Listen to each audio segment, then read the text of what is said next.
Shalom, selamat pagi, selamat hari Minggu, selamat bersukacita, selamat berbahagia, dan selamat beribadah. Saudara yang diberkati dan dikasihi Allah, kita berjumpa lagi dalam program Renungan Harian Teraya. Hari ini, Minggu 27 Oktober 2024. Sebelum kita membaca kitab Yesaya 59 pada ayatnya yang ke-9 sampai ayatnya yang ke-19, saudara-saudara, mari kita berdoa. Bapa kami dalam kerajaan surga, kami bersyukur untuk kasih karunia-Mu, untuk anugerah-Mu, untuk kehidupan yang Kau karuniakan. Saat ini kami rindu mendengarkan firman-Mu, biarlah firman-Mu menopang kami untuk terus mengakui bahwa Tuhan mengasihi kami. Di dalam Kristus kami berdoa. Amin. Yesaya 59 ayat 9 sampai ayatnya yang ke-19. Bangsa itu berkata kepada Allah, "Sekarang kami tahu mengapa Engkau tidak menyelamatkan kami dari orang-orang yang menindas kami. Kami menantikan terang tetapi hanya ada kegelapan. Kami meraba-raba seperti orang buta. Di tengah hari kami tersandung seperti di tengah malam. Di tengah orang hidup, kami seperti orang mati. Kami ketakutan dan kesedihan. Kami mencari keadilan tetapi tidak ada. Kami mengharapkan keselamatan tetapi sia-sia. Sungguh banyaklah kejahatan kami terhadap-Mu. Dosa-dosa kami mempersalahkan kami. Kami sungguh-sungguh menyadari kejahatan kami dan mengetahui dosa-dosa kami. Kami telah mungkir dan memberontak terhadap Tuhan dan tak mau mengikuti Allah kami. Kami telah menindas orang lain dan menyeleweng. Pikiran kami sesat dan kata-kata kami bohong. Hukum yang adil sudah disingkirkan dan keadilan dijauhkan. Kejujuran diremehkan di tempat-tempat umum dan ketulusan dikesampingkan. Tidak ada lagi orang yang jujur, dan siapa yang menjauhi kejahatan, ia sendiri menjadi korban kejahatan. Tuhan telah melihatnya dan ia tidak senang bahwa tidak ada lagi keadilan. Ia heran bahwa tidak ada yang tampil dan tak ada yang membela. Maka ia memakai kuasanya sendiri untuk menyelamatkan dan memberi mereka kemenangan. Ia memakai keadilan dan keselamatan sebagai baju besi dan topi baja. Ia bertekad untuk memulihkan keadaan dan membalas ketidakadilan. Ia membalas musuh-musuhnya sesuai dengan perbuatan mereka. Bahkan bangsa-bangsa di pulau-pulau yang jauh tidak luput dari hukumannya. Kuasa dan keagungannya akan ditakuti semua orang dari timur sampai ke barat. Ia akan datang seperti sungai yang deras yang digelorakan angin yang kencang. Demikian firman Tuhan. Saudara-saudara yang kekasih dalam Kristus, dari pembacaan ini kita angkat satu tema, titik awal pertobatan. Ti parandukna pengkatobaran.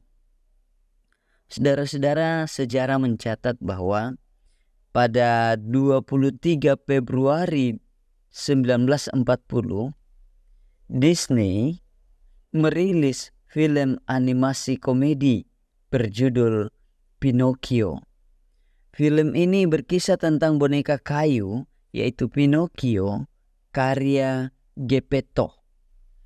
Saat ia tertidur, seorang peri menghidupkan boneka tersebut.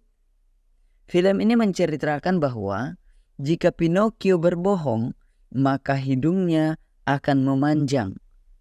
Jika ia terus mempertahankan kebohongannya dan membenarkan diri, maka hidungnya akan terus bertambah panjang. Pesan moral film itu senada dengan bacaan kita hari ini di dalam Yesaya 59 ayat 9 sampai 19. Saudara-saudara, bagian ketiga dari kitab Yesaya yang biasa disebut Trito Yesaya berisi nubuatan pembebasan bangsa Israel dari pembuangan. Sebelum itu terjadi, mereka harus menyadari, mengakui dosa-dosanya, dan berkomitmen hidup dalam pertobatan. Dalam pembacaan kita bisa melihat bahwa ayat 9 sampai ayat 11 berisi penderitaan dan kesusahan bangsa Israel akibat jauh dari Tuhan.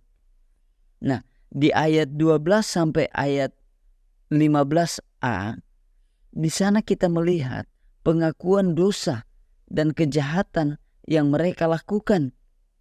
Dan ayat 15b sampai ayat 18 itu menyajikan kesadaran orang Israel bahwa Tuhan sangat tidak berkenan kepada orang yang berkanjang dalam dosa.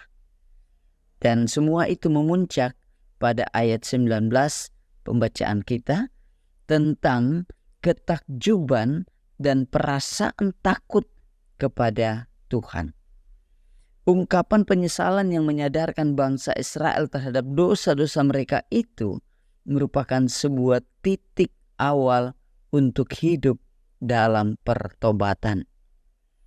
Saudara-saudara yang kekasih dalam Tuhan Yesus Kristus, pertobatan hanya mungkin jika kita memiliki kerendah hatian mengakui dosa.